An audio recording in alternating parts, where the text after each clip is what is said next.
Bonjour les vierges, bienvenue sur votre nouvelle guidance sentimentale pour la période du 15 février au 15 mars.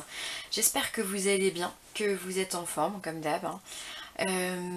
Alors c'est une nouvelle capsule que je me permets de vous proposer puisque il y a eu énormément de changements dans ma vie et donc du coup j'ai maintenant réorganisé mon temps. Et donc je me propose de vous faire tous les mois des vidéos signe par signe pour parler que du sentimental. Alors ce sera du 15 au 15 pour pouvoir me laisser le temps de pouvoir tourner également les vidéos signe par signe des énergies générales, comme vous avez l'habitude pour ceux qui me connaissent. Et voilà, et vu que je suis pas une machine, j'estime qu'il faut du temps quand même pour faire des tournages. Donc j'ai pas envie de vous faire une journée avec 12 tournages, c'est pas possible pour moi, enfin énergétiquement parlant, ça me pose un problème. Donc du coup, écoutez, je suis ravie de vous proposer ces nouvelles capsules et j'espère qu'elles vous apporteront satisfaction.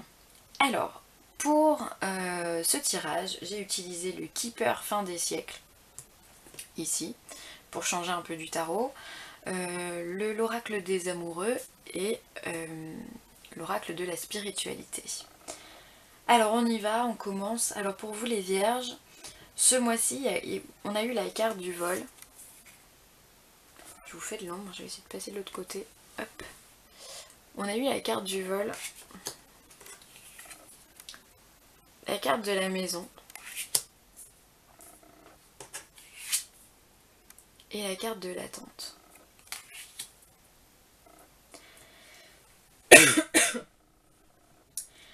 Alors j'ai l'impression qu'au niveau de votre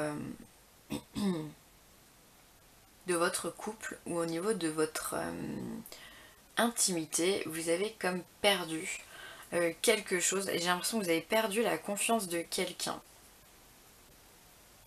C'est vraiment le sentiment premier que j'ai, comme si vous vous sentiez extrêmement déçu et extrêmement...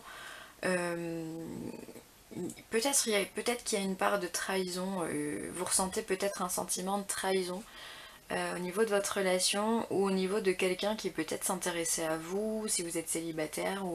Mais la carte du vol, elle me parle vraiment de ça, comme si vous aviez été blessé très fort par quelqu'un et que vous vous sentiez vraiment... ouais, vous vous sentez... J'ai l'impression que vous sentez vraiment trahi. Parce que c'était quelqu'un de proche, c'était quelqu'un qui vous avait... à qui vous mettiez beaucoup d'espoir peut-être dans cette relation, ou en termes de communication si vous n'étiez pas en couple. Mais comme si voilà, vous aviez énormément d'espoir dans cette relation et que il y a quelque chose qui est venu et qui a un peu tout démonté. Et du coup vous êtes dans l'attente. Vous êtes dans l'attente, vous êtes en train de réfléchir à ce qui va se passer, ou à ce qui pourra se passer. Est-ce qu'il va revenir, est-ce qu'il va pas revenir, est-ce que je dois lui pardonner, est-ce que je dois pas lui pardonner. Vous êtes là un petit peu comme si votre vie sentimentale elle était en stand-by en fait, que je vous sens perdu comme si vous étiez à la croisée d'un chemin et justement on ne sait pas si on doit aller à droite ou à gauche. Ça vous a vraiment profondément touché. Alors je parle au présent mais vous le mettez au futur, hein. C'est que c'est plus facile pour moi de l'interpréter comme ça.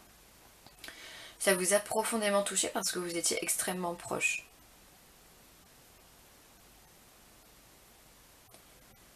C'était vraiment, je sais pas, je sens beaucoup de peine. Ou alors peut-être peut-être que certains d'entre vous justement vont mettre terme à une relation. Peut-être que vous étiez déjà en couple, peut-être que vous viviez même ensemble et que du coup vous allez perdre cette relation, soit parce que vous l'avez choisi ou en tous les cas, soit parce que la personne vous quitte.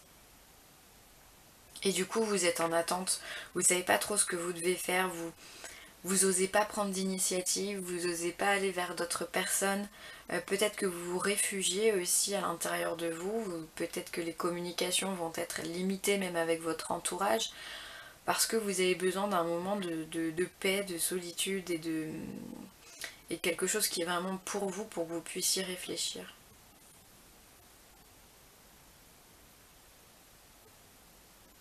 Ouais. Bon, bah écoutez, hein, vous me direz, après s'il y a du changement, bah c'est pas négatif, hein, comme d'habitude, hein, c'est une expérience. Alors on va regarder, ensuite on a la carte de l'infini qui est absolument splendide, elle est rose et orange, je sais pas si vous voyez bien avec ça. Et on vous dit, cher ami, reposez-vous dans la lumière de votre âme, ressentez mon esprit vivant à l'intérieur de vous, l'esprit de la déesse de la nature, de la terre et des étoiles. Acceptez l'amour et la lumière que nous déversons sur vous. Alors cette carte, moi, elle me parle vraiment de réconfort de la période qu'on pourrait mettre avec cette période d'attente où justement vous allez avoir peut-être besoin de vous recentrer un peu sur vous-même. Et là, on vient vous dire qu'effectivement, il y a des énergies au-dessus de vous qui sont là et qui vont vous apporter la lumière et vous éclairer sur la situation et surtout vous mettre du baume au cœur, comme on dit. C'est un magnifique message, vraiment. Alors ensuite, on a deux personnes qui s'enlacent, on va dire ça comme ça, je sais pas trop ce qu'elles font. On va regarder la carte. Et on vous dit, soyez l'un avec l'autre, tout en vous offrant toujours un espace de liberté. L'amour ne réclame jamais, il autorise seulement et il donne.